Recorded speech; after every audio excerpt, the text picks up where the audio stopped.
하나님의 말씀. 하나님의 말씀은 로마서 1장 3절부터 6절의 말씀이 되겠습니다.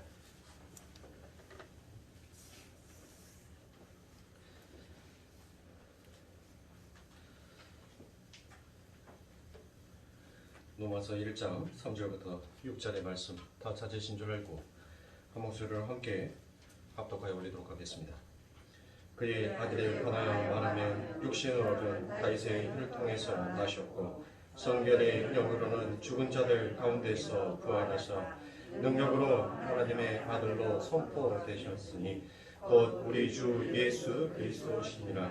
그로 말미암아 우리가 은혜와 사도의 직분을 받아 그의 이름을 위하여 모든 이방인 중에서 믿어 순종하게 하나니 너희도 그들 중에서 예수 그리스도의 것으로 부르심을 받은 자니라. 아멘. 부르심을 받은 자의 상급이다라는 말씀을 가지고 오늘 함께 은혜를 나누도록 하겠습니다. 자, 오늘부터 몇 주에 걸쳐서 이 부르심을 입은 자의 상급이 과연 무엇인지 여러분들이 그것도 잘 알고 계시는 그 상금돈에 관련돼 있어서 함께 은혜를 나누도록 하겠습니다. 그래서 여러분들, 제가 여러분들에게 말씀드렸던 그 상금돈, 자, 우리 기독교에서 여러분들이 그동안 많이 들어왔던 말씀들처럼 상금론 많이 여러분들 알고 계시죠? 그렇죠? 우리가 어떤 것을 하면 여러분들은 이처럼 이렇게 해서 천대까지 복을 받게 됩니다. 그래서 여러분들이 가장 많이 들었던 얘기가 하나님 앞에 열심을 다하면 그 3대가 믿으면 뭐 하더라? 천대까지 복을 받더라 라고 얘기를 합니다. 그러면 여러분들 3대만 믿으면 천대까지만 복 받고 천대 이후에 태어나는 자녀들에 대해서는 여러분들 뭐 하면 돼요? 네? 하나님께서 이제 징벌의 채찍을 때리시면 되겠네요. 제가 3대가 믿으면 천대까지 복을 받는다라는 그 말이 뭔 말이라겠어요? 아버지 하나님에 의해서 구원받은 너희들은 영원히 아버지 하나님의 백성과 함께 살게 될 것이다 라는 그와 같은 의미다라고 얘기를 드렸습니다. 이처럼 우리들은 모든 성경에 기록되어 있는 이 모든 말씀들을 전부 인본주의에 입각하여서 인간이 마치 하나님 앞에 무엇인가 열심을 도달하고 열심히 하면 이처럼 상급을 받을 것이다 라는 그와 같은 말씀으로 이 성경의 말씀이 굉장히 전락해 버린 것을 우리는 알 수 있습니다. 여러분들이 그동안 들어왔던 그 상금론이 과연 얼마만큼 잘못되어 있는 인본주의의 철저한 마귀적 속성의 재성에서 튀어나온 것인지에 대해서 함께 우리가 몇 주간에 걸쳐서 은혜를 나눠보도록 하겠습니다. 그리고 그 첫 번째, 오늘 우리가 상을 요구하는 그 마음의 근간이 무엇인지, 그 상을 근거하는 그 마음이 요구하는 것이 무엇인지에 대해서 함께 은혜를 나누도록 하겠습니다. 제가 일전에도 인간의 문자는 그 자체 내에 법을 함의하고 있다라고 말씀을 드린 적이 있습니다. 그래서 성경을 전부 다 뭐로 보는 거예요? 표피적으로 보더라, 문자적으로만 읽게 되더라 라는 것입니다. 그래서 성경 안에 담겨져 있는 뭐를 못 보는 거예요? 그 속에 담겨져 있는 진짜 예수를 보지 못하더라 라고 얘기를 했습니다. 그러면서 제가 여러분들에게 말씀드렸던 것처럼 마치 성경이 여러분들에게 이 세상에서 잘 사는 도덕과 윤리와 조직신학에서 말하는 어떤 성화에 관련된 책이 아니다라는 것을 말씀을 드리면서 우리들은 이제 그 성경의 표피적인 부분에서 벗어나 그 성경의 참된 내용을 읽어낼 수 있는 자가 되었다라고 제가 말씀을 드렸습니다. 그러니까 인간의 눈에는 전부 다 뭐만을 볼 수밖에 없는 거예요? 그 껍데기밖에 볼 수 없는 것입니다. 자, 여러분들에게 한 가지 질문을 하도록 하겠습니다. 자, 파도를 만드는 것은 과연 바다일까요? 바람일까요? 뭐가 만들어내는 거예요? 그 파도는? 대부분 사람들이 생각하기에는 그 파도는 바다가 만든다라고 생각을 합니다. 여러분들, 그 바다는 바람이 불지 아니하면 절대로 움직이지 않아요. 고요하단 말이에요. 그 엄청난 성난 파도를 만들어내는 것은 결국 바람이 만들어내는 것입니다. 그런데 사람들은 그 바다를 바라보면서 저 파도를 치게 만드는 것은 바람이 아닌 바다다라고만 생각을 하는 거예요. 그게 바로 성경을, 세상을 표피적으로만 보는 이 세상의 사람들인 것입니다. 그러니까 여러분들, 자, 성경을 인간의 어떤 표피적인 구조로만 보면 이 성경 안에 들어있는 중심은, 주인공은 곧 누가 되는 거예요? 누가 주인공이에요? 표피적으로만, 문자적으로만 읽으면 이 성경 안에 담겨져 있는 주인공은 곧 인간이 되는 것입니다. 그러나 성경의 내용을 제대로 아는 자들은 이 성경 안에 담겨져 있는 것이 그 주인공이 인간이 아니라 예수 그리스도임을 우리는 알 수 있어요.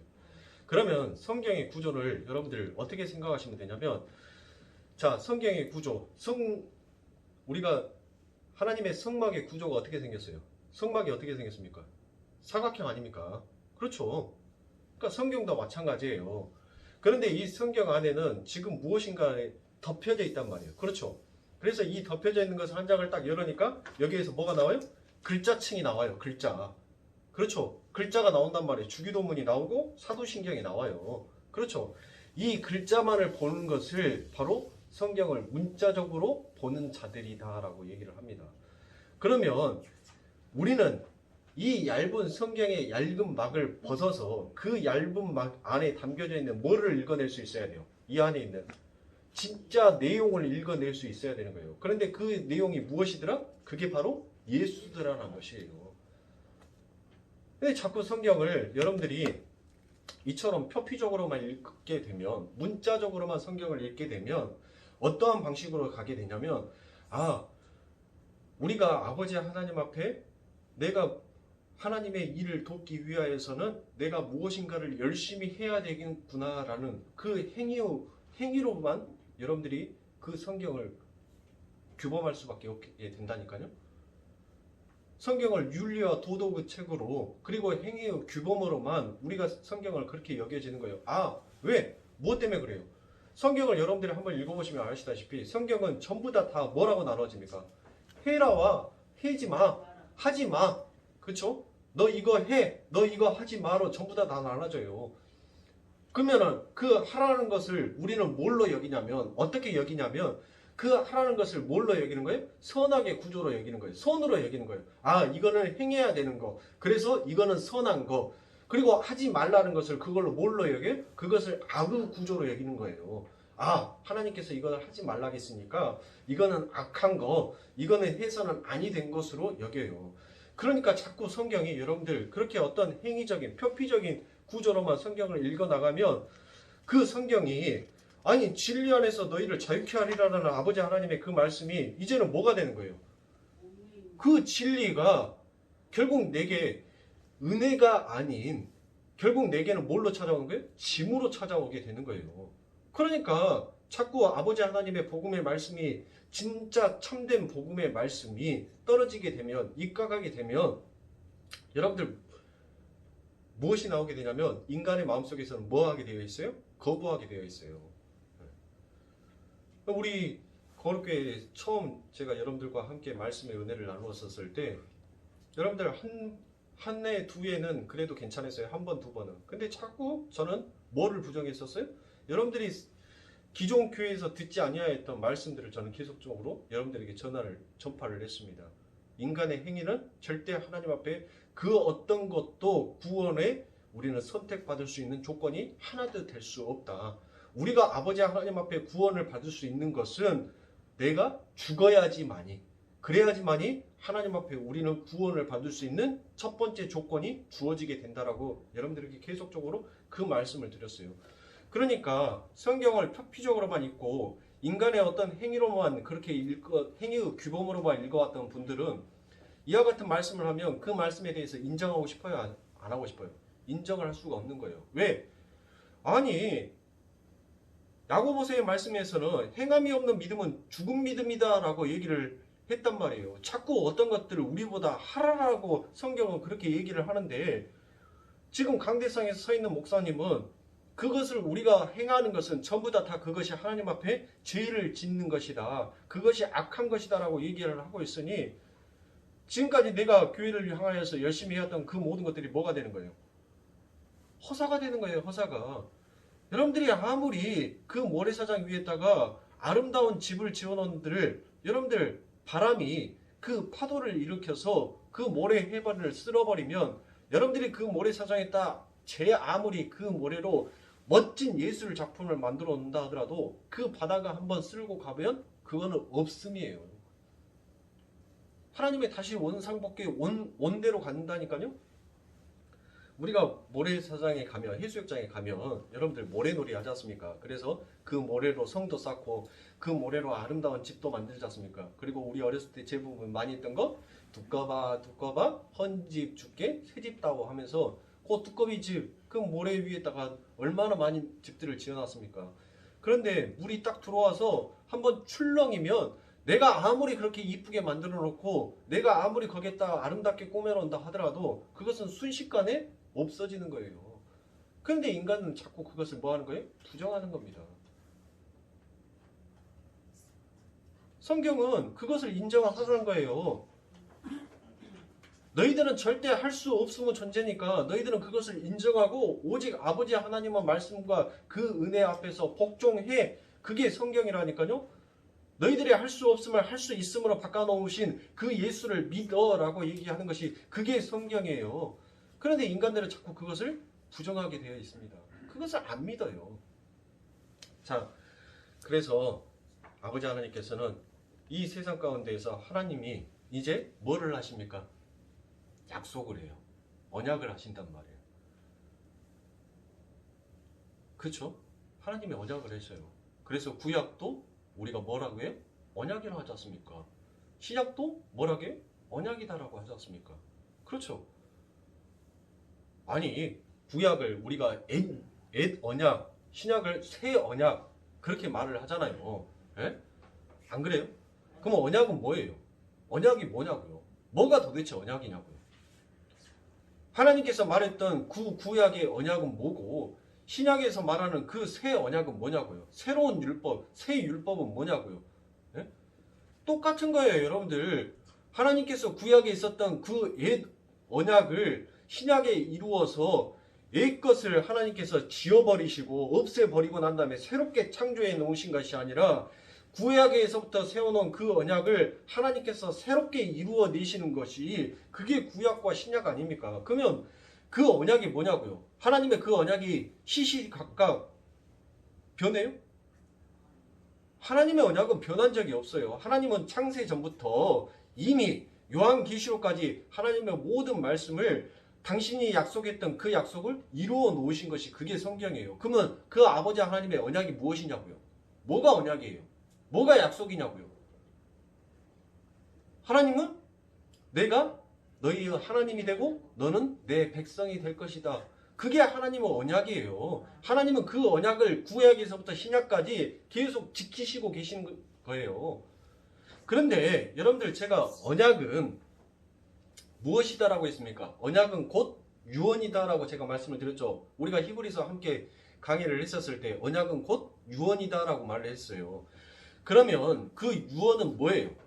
그 유언은 살아있을 때는 그 유언에 대한 유언장의 효력이 있어요, 없어요? 없어요. 발생할 수가 없단 말이에요. 아니 유언장을 내가 썼잖아요. 자, 큰아들 개똥이한테는 저기 마륵동에 있는 땅 1000평을 주고 둘째 딸 개순이한테는 저 상무지구에 있는 상무지구에 있는 라마다 호텔을 주고 뭐를 주고 이렇게 하고 잔뜩 여기다 다 써놨어요.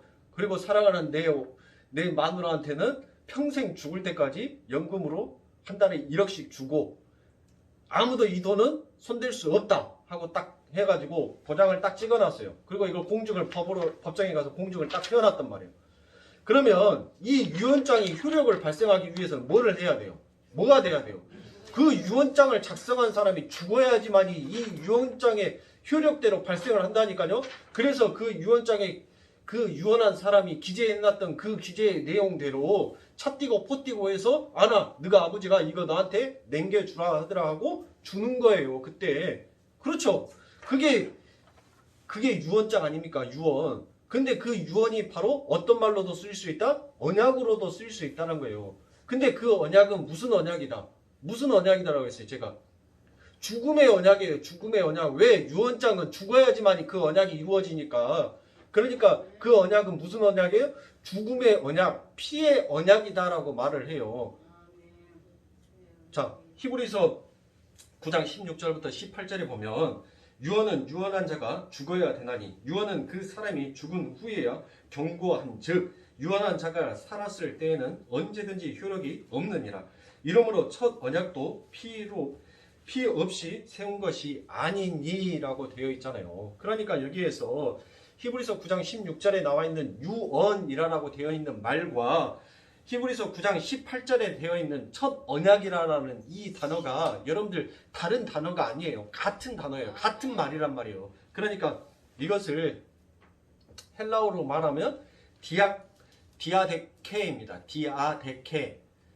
네. 이 디아데케가 언약이란 말이에요. 근데 이 언약이 바로 유언이다라는 뜻도 가지고 있다는 말이에요. 그러니까 위에 써져 있던 그 유언과 그 밑에 써져 있던 언약과는 뭐 하는 거예요? 같은 거예요. 그러면 여러분들 보시라고요. 자, 그러면 언약은 언약한 자가 죽어야 되는데 그 언약은 그러면 누가 누구와 한 언약이냐고요? 누가 누구와 한 언약이에요? 하나님께서 우리와 한 언약이 아니에요. 사람들이 대부분 하나님께서 우리와 언약을 했다. 왜? 그와 같은 근거를 뭘로 찾아요? 하나님께서 아브라함에게 네 이거 하면 뭐 하겠다? 내가 복 줄게. 뭔 복?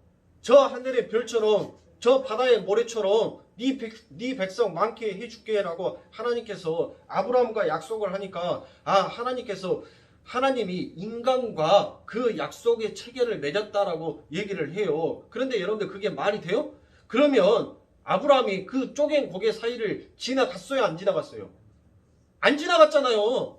그 언약이 체결이 되기 위해서는 두 사람이 그 쪼갠 고개 사이를 뭐 해야 돼요? 이 고대 시대에는 내가 너와 나와 언약을 하면 그 고개를 쪼개요. 쪼개놓고 난 다음에 그 쪼갠 고개 사이를 둘이가 같이 손을 잡고 걸어가요. 그래서 네가 됐든 내가 됐든 이 언약이 만약에 파기가 되는 순간 둘 중에 하나는 뭐 한다는 거예요? 이 짐승처럼 쪼개버리겠다는 거예요.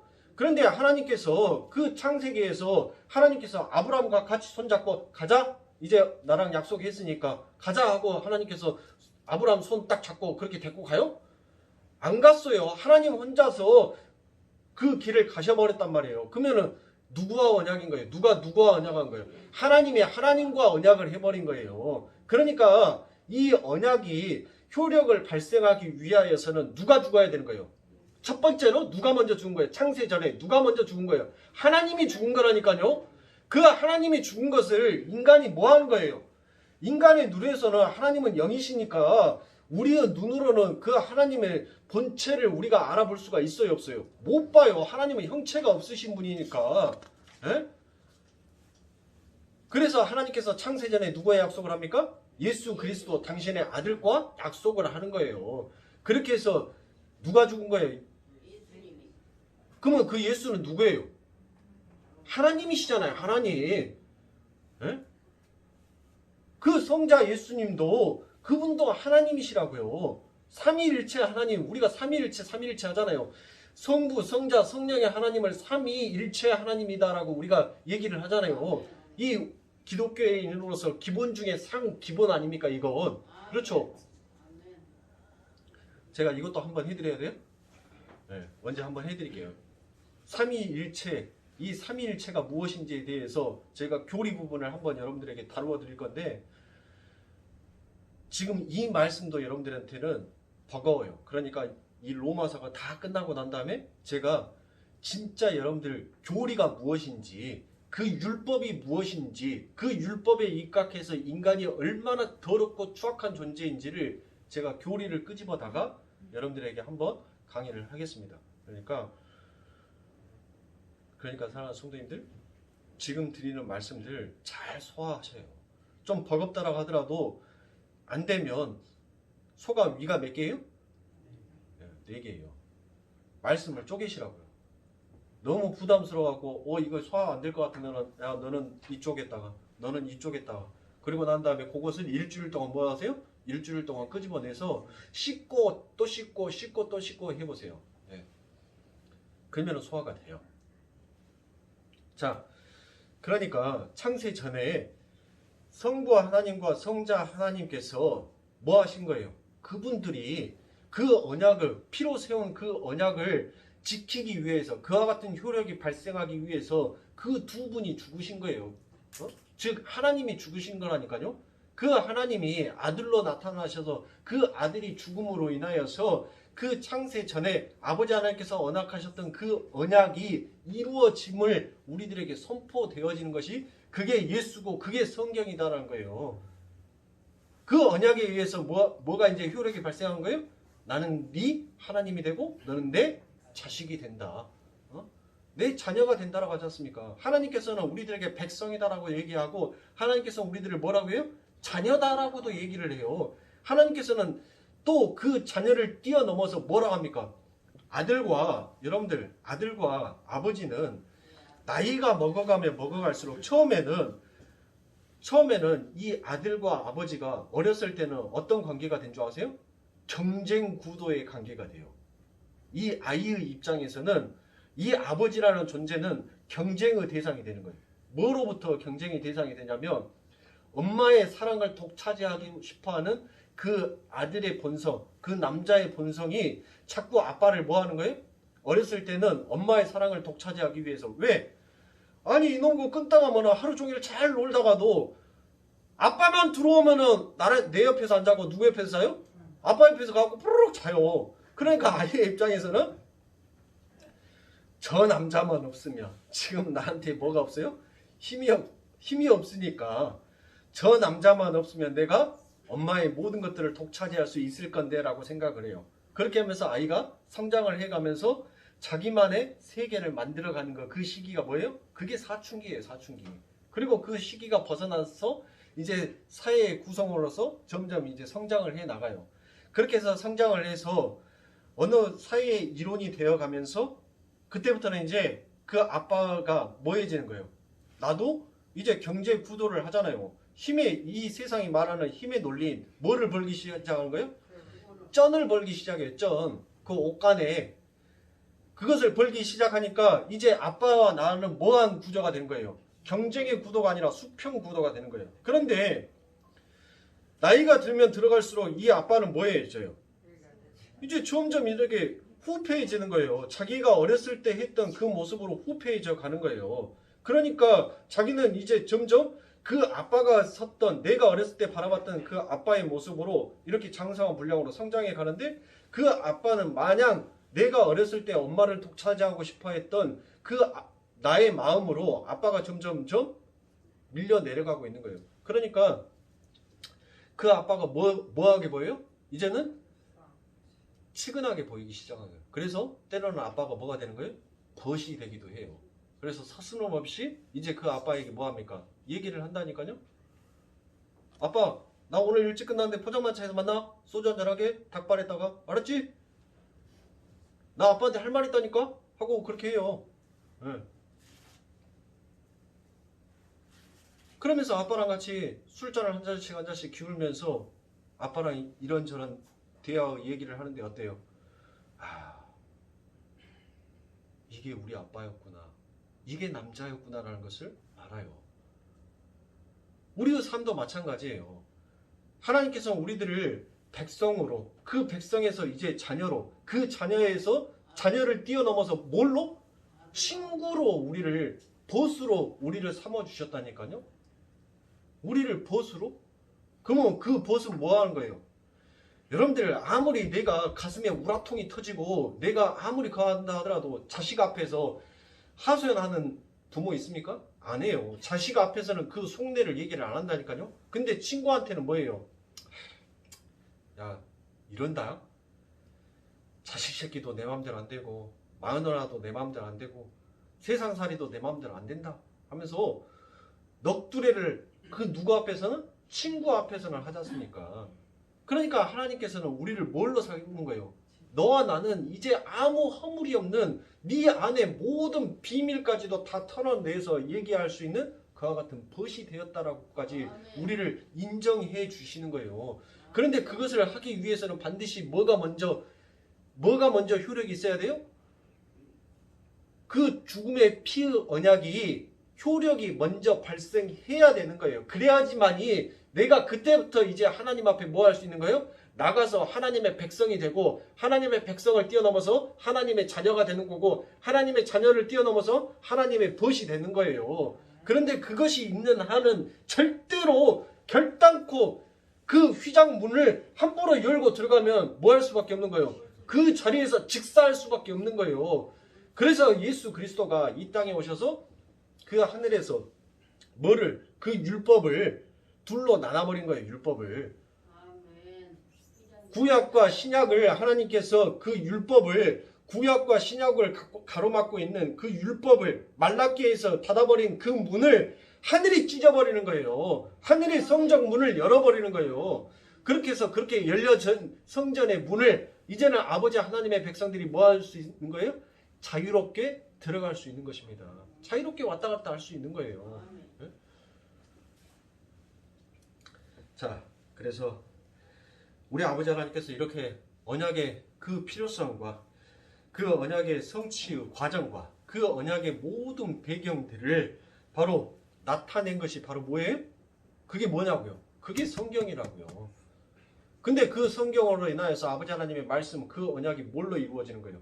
나는 내가 이처럼 다 이루어 놨다. 그러니까 이제 너희들은 이렇게 하고 이렇게 살아라가 아니에요. 너희들은 내가 이렇게 다 해놨던 거 너희는 오직 그것을 믿고 따라오게끔 내가 뭐 하겠다는 거예요? 이제 만들어 버리겠다는 거예요. 내가 너의 하나님이 되고 너는 내 백성이 된다는 그 말씀을 내가 이제 네 삶 가운데서 뭐 하겠다는 거예요? 내가 실현시켜 버리겠다는 거예요. 그러면서 너를 그것을 인정하고 따라오라는 것입니다. 그런데 인본주의는 그것을 입각을 안 해요.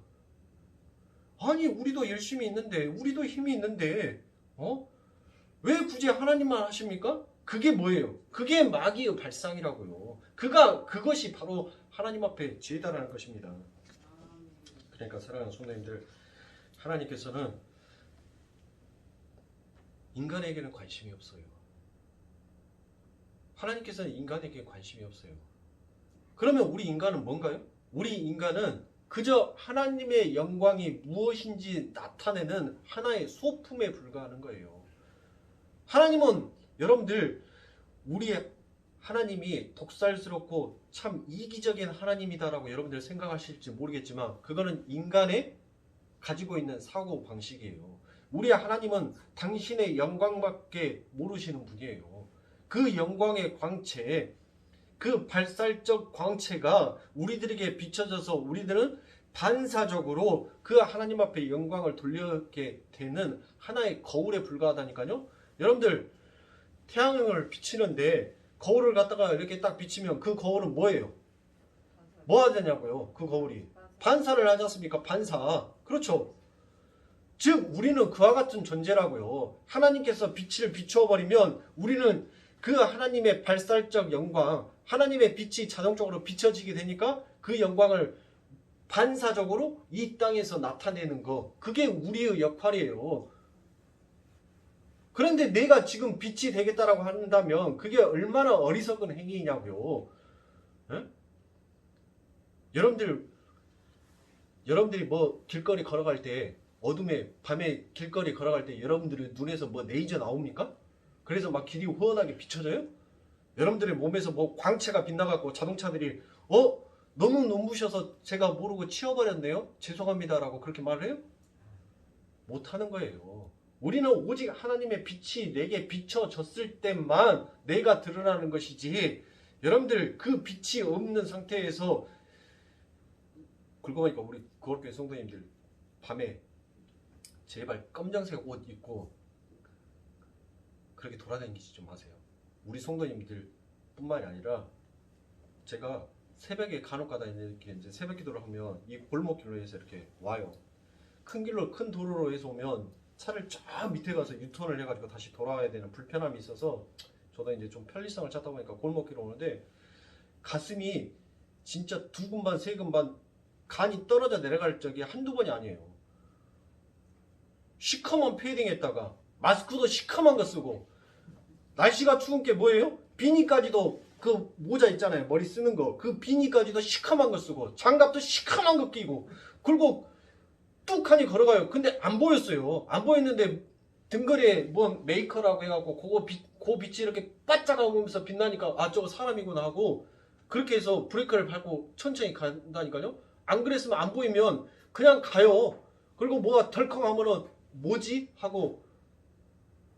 그러니까 조금 낮에는 태양을 받기 위해서 그 검은색 입으면은 검정색이 태양을 이렇게 빨아들이는 흡수하는 효과가 있다고 해서 우리가 검은색 옷을 많이 입고 다니는데, 그래요. 낮에는 환하게 비치니까 검은색 옷을 입고 다녀도 상관은 없지만은 여러분들 밤에는 조금 화려한 색, 밝은 색으로 입고 다니십시오.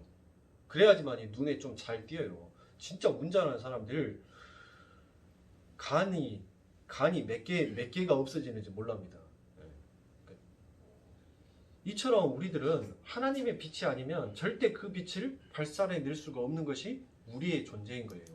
자, 그래서 성경은 철저하게 예수님만을 이야기하고 있고, 이 역사는 예수님의 주되심을 드러내는 드라마 세트장에 불과한 것입니다. 그러기 위해서는 인간 자신이 하나님 앞에서의 피조물이며 소품이며 피동체이며 절대 하나님의 의존적인 존재임을 우리는 알아야 되는 것입니다. 그게 바로 사도 바울 신학의 핵심인 뭐예요? 약할 때 강함. 우리는 그 약해짐으로 갈 때 강함인 누가 드러나는 거예요? 예수가 드러나게 되는 것입니다. 그게 역사 속에서 우리들의 삶 속에서 드러나고 나타나게 되어 있습니다. 그것을 우리는 바로 신앙생활이다라고 이야기합니다.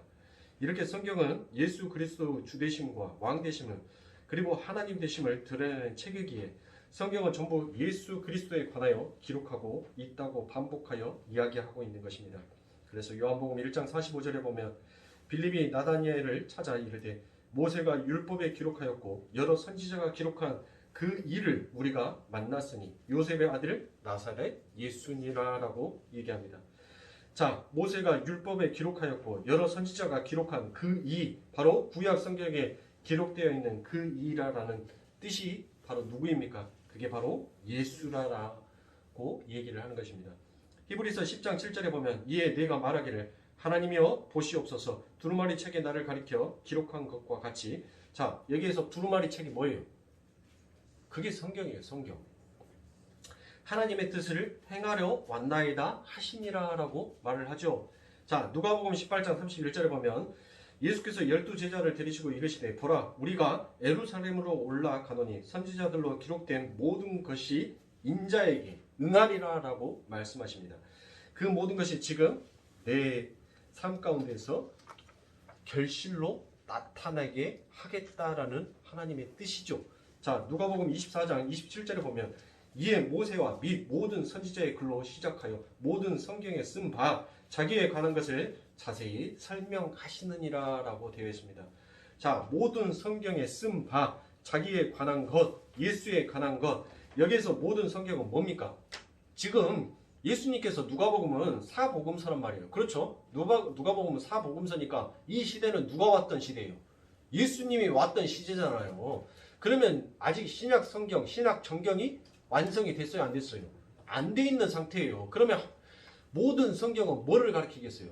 구약을 가리키는 겁니다. 구약. 하물며 신약은 여러분들 역시 누구를 가리키겠어요? 지금 예수님이 말씀하시니까 예수를 가리키는 거예요. 그러니까 예수님께서 구약도 나고 신약도 나다라고 얘기를 하는 겁니다. 누가복음 24장 44절에 보면 또 이르시되 내가 너희와 함께 있을 때 너희에게 말한 바 곧 모세의 율법과 선지자의 글과 시편에 나를 가리켜 기록된 모든 것이 이루어져야 하리라 한 말이 이것이니라 하시고 라고 되어 있지 않습니까? 그렇죠? 자, 그러니까 제가 누가복음 24장 44절에 나와 있는 이 말씀을 바로 우리 예수님께서 시편에서 인용하셔서 썼다라고 제가 말씀을 드렸죠. 자, 이렇게 성경은 전부 언약의 당사자이신 언약의 실행자요 성취자이신 예수 그리스도에 관한 기록인 것입니다. 따라서 우리는 성경을 통하여서 예수 그리스도의 십자가의 필요성을 확고하게 붙들어야 되는 것이지 우리가 행해야 할 행위 규범들이 적혀있는 법전으로 읽어서는 아니 된다는 것입니다. 그런데 여러분들은 큐티를 할 때마다 대부분 어떻게 합니까? 여러분들이 큐티를 할 때 어떻게 해요? 자, 오늘의 말씀이 무엇인가 라고 해서 1년 365일 속에서 1년 365일 1일 말씀들이 전부 다 그 큐티 안에 기록이 되어 있어요. 그렇죠? 그러면 여러분들 그것만이 하나님의 말씀이고 그것만의 그 말씀 안에서만 하나님께서 일하십니까? 오늘의 그 큐티 안에서만 하나님이 일하시냐고요. 네? 그러면 여러분들이 어느 날 갑자기 성경을 폈는데 큐티를 했는데 내가 너를 죽이고 정령 죽이고 죽이리라 라고 말을 한다면 여러분들 그 큐티는 그 말씀은 여러분들이 어떻게 받아들이실 거예요? 네? 아니 내가 너를 죽일 것이다 라고 아니 오늘 아침에 눈을 뜨고 하나님 제가 오늘 하루 어떻게 살아야 됩니까 하고 이제 큐티 시간이 되어서 큐티 책을 딱 폈는데 무트 타무트 내가 너를 정령 죽이고 죽이리라 라고 그 말씀이 떡하니 나와 있어요. 오멘. 여러분들 어떻게 사실 거예요? 무서워서 하나님 나 죽인다는데 오늘.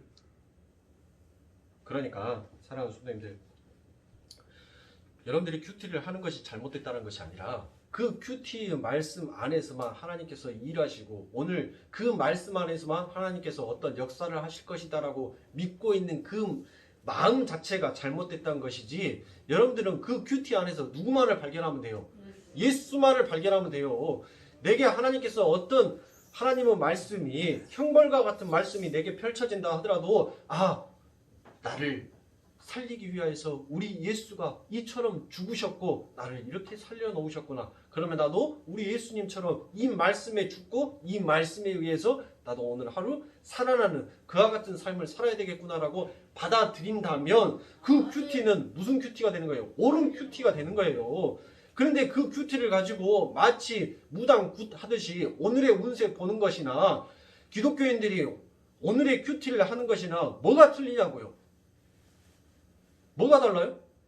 아니 안 믿는 사람들이 그래 78년 말띠 오늘은 동쪽으로 가면은 귀한 귀인을 만나게 될 것이고 옷은 빨간색을 입어야 되고 로또는 어디 편의점에서 가서 사야 되고 그렇게 신문에 기록되어 있는 오늘의 운세나 내가 이를 큐티를 하면서 하나님께서 내게 오늘 이와 같은 축복을 주실란가 보다라고 생각하는 여러분들의 마음이나 그게 무당 잡교지 그게 어떻게 아버지 하나님의 신자 성도다라고 이야기를 할 수 있냐 말입니다.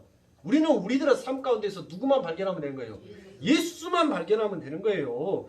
나라는 존재는 하나님 앞에서 없음의 존재니까 자꾸 내 삶 가운데서 드러나는 모든 일들을 예수로 입각시킨다면 여러분들의 삶이 실패가 아니에요. 우리 하나님이 실패하시는 하나님입니까?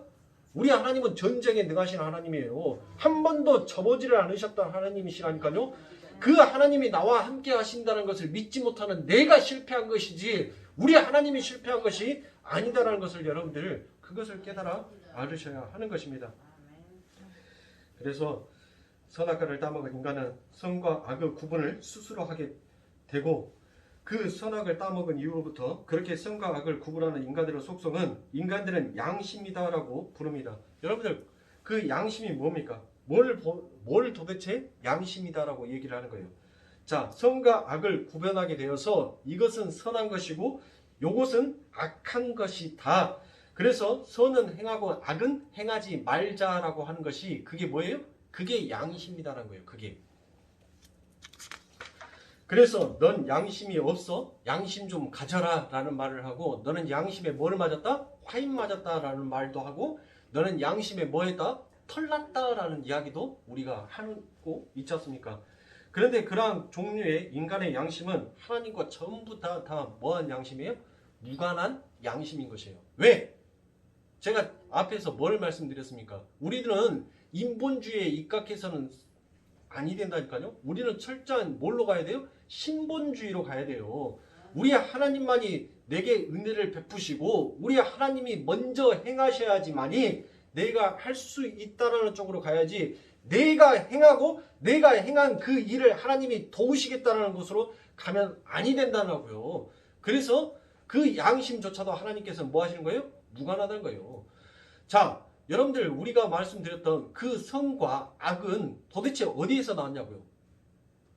뭐가 선이에요? 이 세상 가운데 있어서? 길거리 가다가 여러분들 침 뱉으면, 바닥에다 침 뱉으면 그거는 범법 행위래요. 그거는 악한 행위래요. 길 가다가 오줌이 내려 죽겠어요. 그래서 길 가다가 전봇대 보고, 전봇대야 내가 너 깨끗하게 씻어줄게. 조금 짜기는 하겠지만은 그래도 내가 너 밑에는 깨끗하게 씻어줄 수 있어 하고 여러분들 전봇대에다 대놓고 오줌을 쌌어요. 그게 죄래요. 왜 그게 죄냐고요? 어느 날부터 그게 죄냐고요? 왜 그게 죄가 되었냐고요? 그게 선의 행위는 아니냐고요? 여러분들 그 오줌을 모아서 옛날에는 비료가 없을 때는 뭐였어요? 우리가 뒷간에 가서 똥장수가 있지 않습니까? 똥장수. 지게에다가 그 말통 갖고 다니면서 똥 푸는 사람들이 있었다니까요? 그러고 난 다음에 그 똥 푼 거 가지고 뭐 됐습니까? 밭에다가 거름 줬다니까요? 그 똥과 오줌을 가져다가 거름을 줬어요. 그러면 그 사람의 행위는 악한 거예요? 선한 거예요, 지금? 에? 그게 악한 거예요? 밭에다가 지금 그는 열심히 밭에다 뭐를 주고 있는 거예요? 양분을 주고 있는 거예요. 내 채소들 잘 자라게 하기 위해서 양분을 주고 있는데 그게 그 행위가 어떻게 악한 행위다라고 말할 수 있어요? 그러면 여러분들이 길 가다가 노상방뇨 하라는 말 아닙니다. 길 가다가 전봇대에다 오줌 싼 것을 왜 그것이 꼭 우리가 악으로만 보냐고요. 그러니까 인간에게 있어서 선과 악은 여러분들 구분 지을 수 없는 거예요. 그런데 그것을 마치 양심에 입각하여서 규범을 지어놓은 거, 그걸 우리가 뭐라 하는 거예요?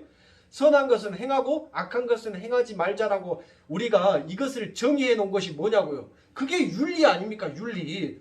그 윤리 안에서 뭐가 만들어지는 거예요? 그게 그 윤리 안에서 뭐가 만들어져요? 도덕이 만들어지지 않습니까? 에? 그래서 도덕적인 사회, 그 도덕적인 사회에 결국 우리가 말하는 그 윤리와 도덕이라는 것이 어디에서 비롯된 거예요? 인간의 양심에서 비롯된 거라고요. 선과 악을 따먹은 인간의 그 양심 안에서 이것은 선한 거니까 이것은 행하고 이것은 악한 거니까 이것은 하지 말자라는 그 양심에 입각이 되어서 그래서 그 윤리와 도덕이 세상 가운데 나와요. 그런데 여러분들 보시라고요. 인간이 어떤 딜레마에 빠지게 되는지. 자, 착한 것은 행하고 악한 것은 하지 말자라고 되어 있어요. 그러면 착한 것은 뭐예요? 착한 것은 뭐냐고요? 뭐가 착한 거예요? 여러분들 불쌍한 사람 보면 뭐 하자? 도와주자. 짐 들고 간 할머니 보면 뭐 하자? 짐 들어주자. 어른들 보면 뭐 하자? 인사 잘하자. 여러분들 이게 착한 거 아닙니까? 인간이 말하는 도덕과 윤리의 선한 거 아닙니까? 그러면 세상이 그렇게 흘러가요? 아니 인간이 인간 스스로가 만들어 놓은 그 도덕과 윤리조차도 뭐하고 있어요? 지키지 못하는 것이 그게 세상이라고요. 왜 못 지키냐고요? 왜? 여러분들 인간이 만들어 놓은 그 양심에 입각하여서 그 윤리와 도덕을 지키면 뭐가 안 되는 거예요? 내게 뭐가 안 되는 거예요? 유익이 안 되는 거예요. 그러니까 인간의 마음속에는 그 양심이라고 입각하는 그 양심의 칼날은 다 가지고 있어요. 그런데 내가 자꾸 선을 행하는 쪽으로 가면 내 것을 뭐 해야 돼요? 내 것을 전부 털어서 줘야 된다니까요? 아니 길 가다가 할머니가 이 추운 엄동설화에 손 호호 해가면서 밭에서 땄어. 내가 그냥 요것만 팔고 들어가려고. 어? 내가 미치고 장사할게. 요거 한 대빵만 사가라고 했는데 사갔어요. 그러고 난 다음에 저기 정육점 가서 뭐예요? 고기 사갖고 집에 들어가려고 딱 봐봤는데 할머니가 또 한 대빵을 위에다 더 올려놓고 있어요. 그럼 뭐예요? 어? 여러분들 인간의 선함으로 우리가 자꾸 어떤 행위를 하게 되면 자꾸 내 것이 뭐 할 수밖에 없어요? 내 것을 비워야 될 수밖에 없어요. 그러면 인간의 죄악된 본성은 자기 것을 비워가지고 남을 살려주는 것을 해야 되는 것이 마땅한데 그렇게 하면 내가 살아요? 못 살아요? 못 살아요. 그러니까 자꾸 이 세상은 악한 거예요. 그 악을 뭘로 바꿔버리는 거예요? 선으로 바꿔버리는 것이 그게 이 세상이라고요. 여러분들 방송에서 옛날에는 트랜스젠더나 게이들이 나와가지고 설칠 수가 있어요? 없었어요? 없었어요. 저 어렸을 때만 해도 방송에서 희니적거리는 그 개이 새끼 나오면 뭐합니까? 퇴출시키라고 방송에서 항의 전화가 엄청나게 들어가고 그 채널만 나오면 뭐예요? 돌려버려요. 그런데 어느 날 갑자기 TV에서 남자와 남자가 주둥아리 박치기를 하는 것이 TV에서 버젓이 방송이 돼요.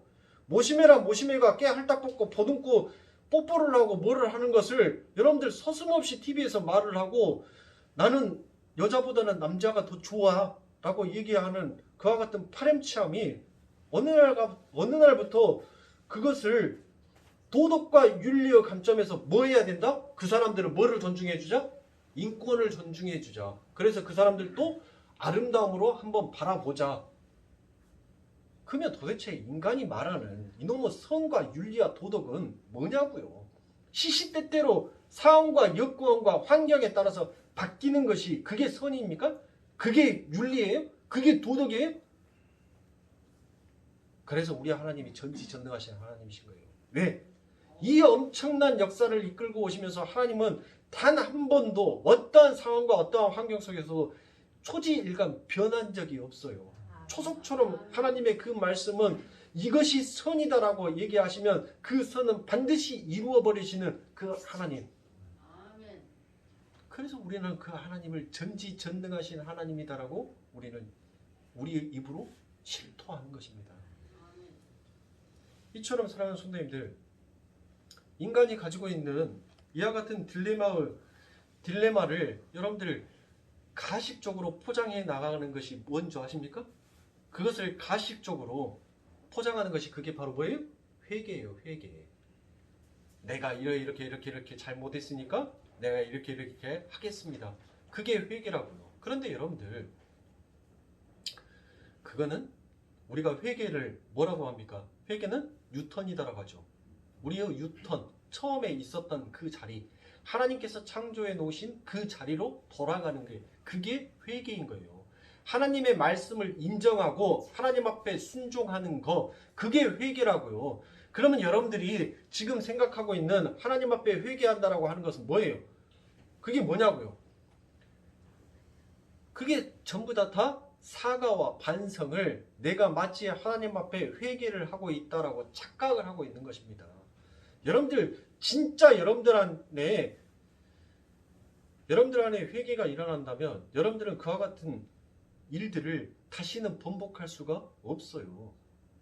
아니, 미안하다라고 사과했는데 여러분들이 사람을 한번 찔렀어요. 오메 미안하다, 내가 넘어지면서 가도를 뒤로 잡는다는 것을 앞으로 잡아갖고 너를 모르고 찔렀다라고 그래요. 그 사람이 아파갖고 밑에 바닥에 누워있는데 또 그 사람 옆구리를 또 찔렀어요. 오메 미안하다, 사각 깎다가 손이 미끄러져갖고 칼날이 확 떨어져 버렸네. 근데 너 왜 거기 밑에 있냐? 그게 사과예요?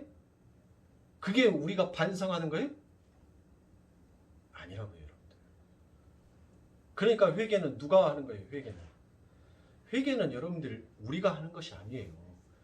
하나님이 먼저 내 안에서 그 은혜를 부어주시고 우리의 처음의 자리를 발견하게 하시고 난 다음에 하나님이 먼저 그 회개를 행하심으로 인하여서 우리가 그 길을 따라가는 것이 그게 회개지, 우리가 먼저 선행해놓고 하나님 내가 이렇게 하고 이러한 죄를 지었는데 하나님 저 잘못했습니다 라고 여러분들이 이야기하는 것이, 그래서 하나님께서 그 이후에 우리들에게 용서해 주시는 것이 그게 회개가 아니라고요. 여러분들 그와 같은 행위로 여러분들이 하나님 앞에서 상 받으려고 한다면 여러분들은 큰 오산인 것입니다. 큰 착각 속에 빠져 있는 거예요.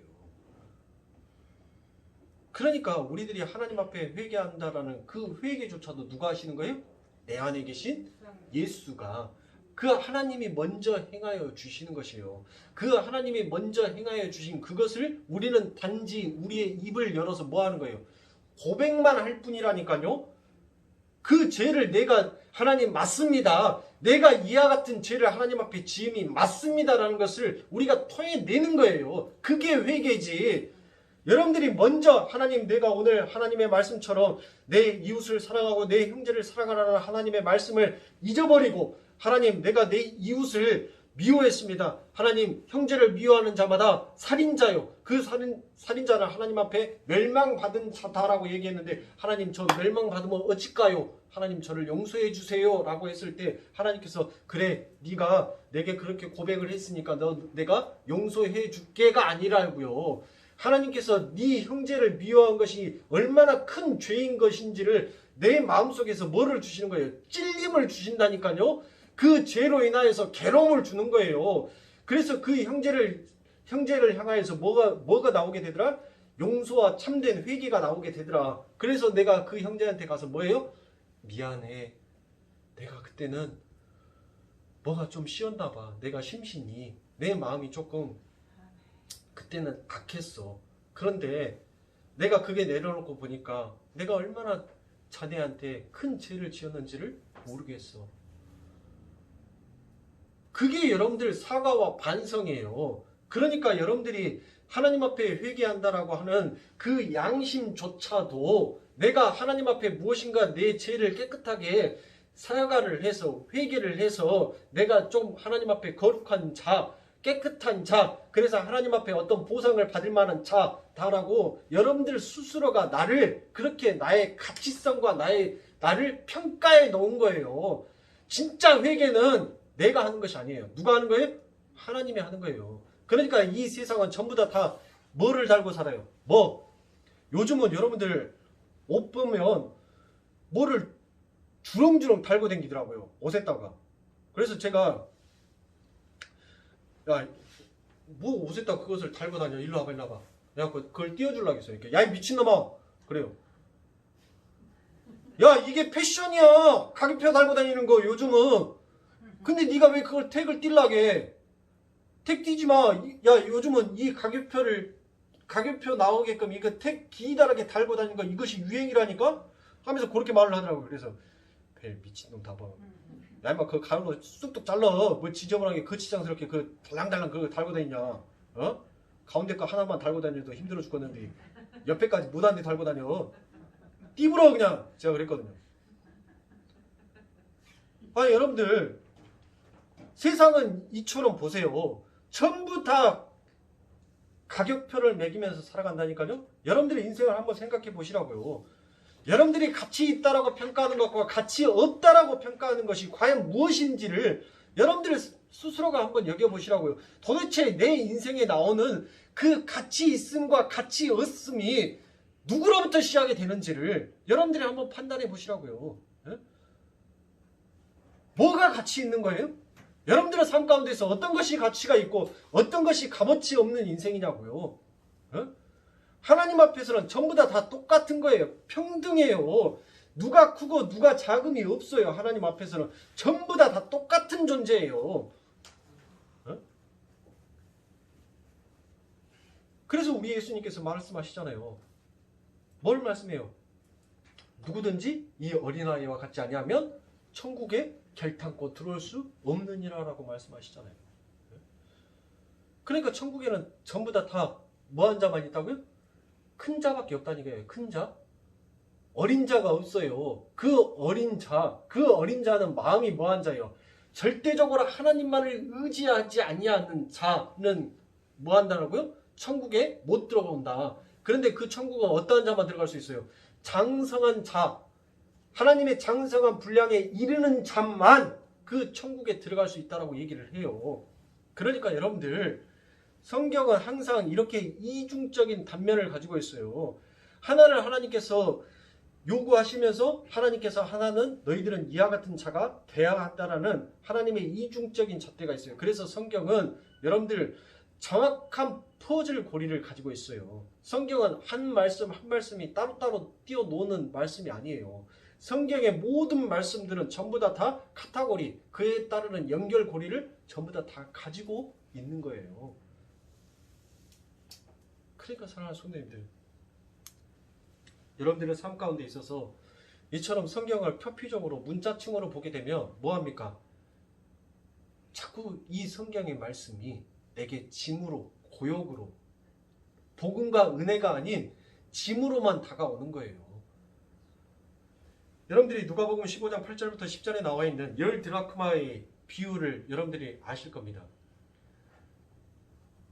10드라크마가 뭐예요? 10드라크마. 네? 여러분들 머니 좋아하시잖아요. 그렇죠? 뭐니 해도 머니가 최고다. 자, 여러분들 제가 이 5만 원이면 큰 돈이에요? 안 큰 돈이에요? 큰 돈이죠. 그렇죠? 근데 제가 이 5만 원을 잊어버렸어요. 네? 그러면 나는 이 돈을 찾기 위해서 뭐예요? 구석기부터 시작해서 잣대로 싹 구석기부터 이제 다 쓸고 닦고 할 거 아닙니까? 그렇죠? 그렇게 해서 뭐 한 거예요? 드디어 이거를 제가 찾아요. 그렇죠? 이것을 찾게 된단 말이에요. 그러면 여러분들 이 돈에는 이것을 찾기 전에는 야는 가치가 있어요, 없어요? 가치가 있어요, 없어요? 가치가 없는 거예요. 이것은 주인에 의해서 내가 뭐 할 때 찾아서 내가 썼을 때만 이 돈의 가치가 있는 거예요. 이 돈 자체로는 여러분들 가치가 없다니까요.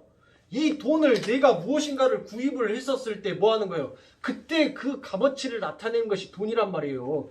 그러면 이 돈 스스로가 우리 주인이 돈 5만 원짜리 우리 주인의 지갑 속에서는 가장 큰 돈인데 노란색 종이가 우리 주인 지갑 속으로 내가 들어가야지 얼마나 애타게 찾으실까 하고 이 5만 원짜리가 지 스스로 걸어가서 이 지갑 속으로 쏙 하고 이렇게 딱 들어갑니까?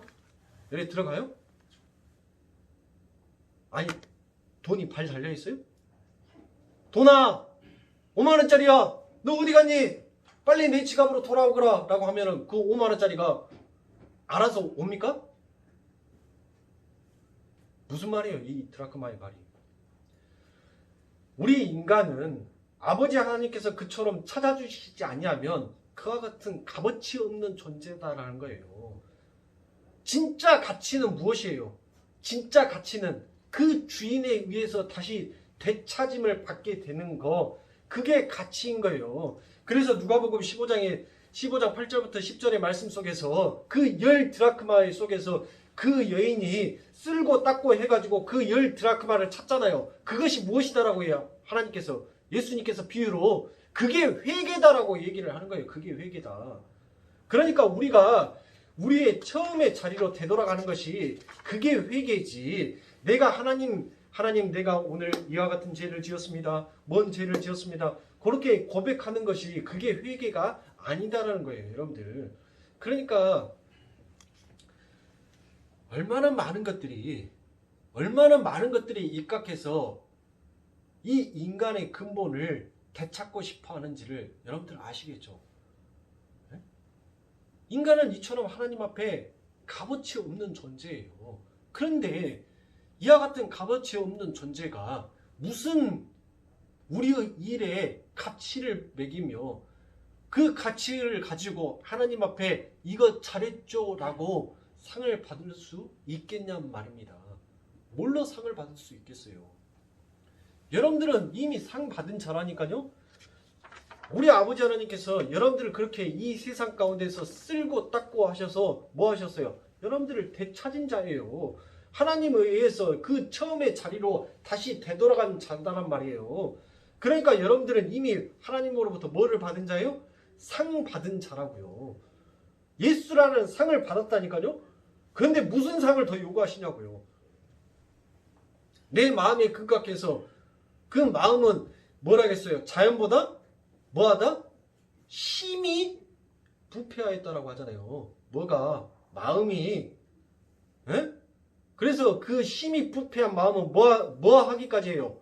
하나님을 마음에 두기를 싫어하더라라고까지 이야기를 한다니까요.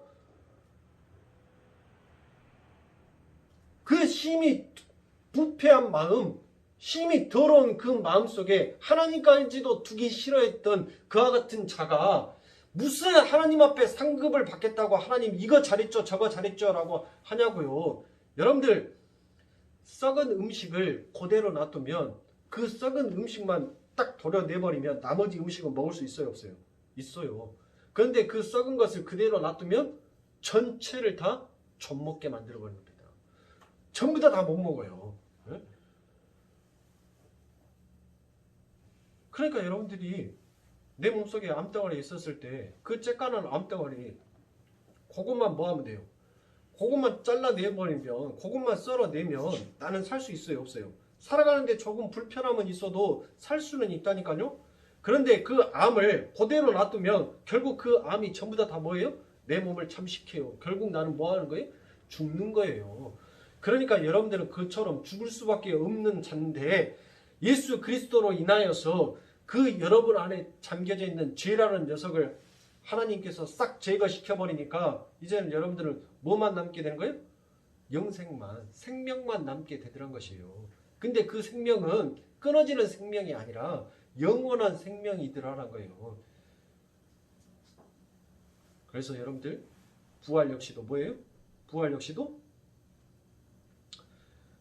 부활이 죽었다가 다시 살아나는 것은 우리가 뭐라고요? 그것을 뭐라고요? 소생이다라고 얘기했죠. 부활은 죽었다가 영원히 죽지 아니하는 것이 그게 부활인 거예요. 우리는 이미 하나님의 말씀 앞에서 그와 같은 부활의 신앙, 부활의 삶을 살고 있어요. 우리는 영원히 죽지 아니하는 자의 삶을 사는 거예요. 왜? 누구처럼? 우리 예수님처럼. 그러니까 우리 조나영 성도, 우리 조나영 집사님이 나중에서 오셔서 이 부활에 대해서 무엇인지 잘 모르셔서 제가 한번 더 말씀을 드린 거예요. 죽은 나사로가 예수 그리스도에 의해서 일어났죠. 근데 여러분들 성경에서 그것을 뭐라고 해요? 그걸 부활이다라고 얘기해요. 그러면 나사로가 그렇게 예수 그리스도에 의해서 부활이 됐으면 다시 사망의 늪으로 가야 돼요? 안 들어가야 돼요? 안 들어가야 돼요. 근데 그는 죽었죠. 우리 예수님은 부활하셨는데 죽었어요? 안 죽었어요? 죽었다가 다시 살아나셔서 그대로 하늘나라 가셨어요. 그게 부활이다라는 것을 우리 예수님께서 보여주신 거예요. 우리는 이와 같은 부활의 삶을 사는 자입니다. 그러니까 사랑하는 성도님들, 이미 우리는 그 예수 그리스도로 인하여서 이 땅에 값어치 없는 것들을, 이 땅의 가치다, 이 땅의 행위다, 이 땅에 이게 가장 소중한 것이다 라고 생각했던 그 모든 것들을 우리 예수 그리스도의 그 죽음의 피, 그 피의 언약으로 우리는 전부 다 씻김 받은 자예요. 그렇게 해서 깨끗하게 청소된 우리들에게 그 하나님께서 우리들을 찾아오셔서 우리를 찾아주신 것입니다.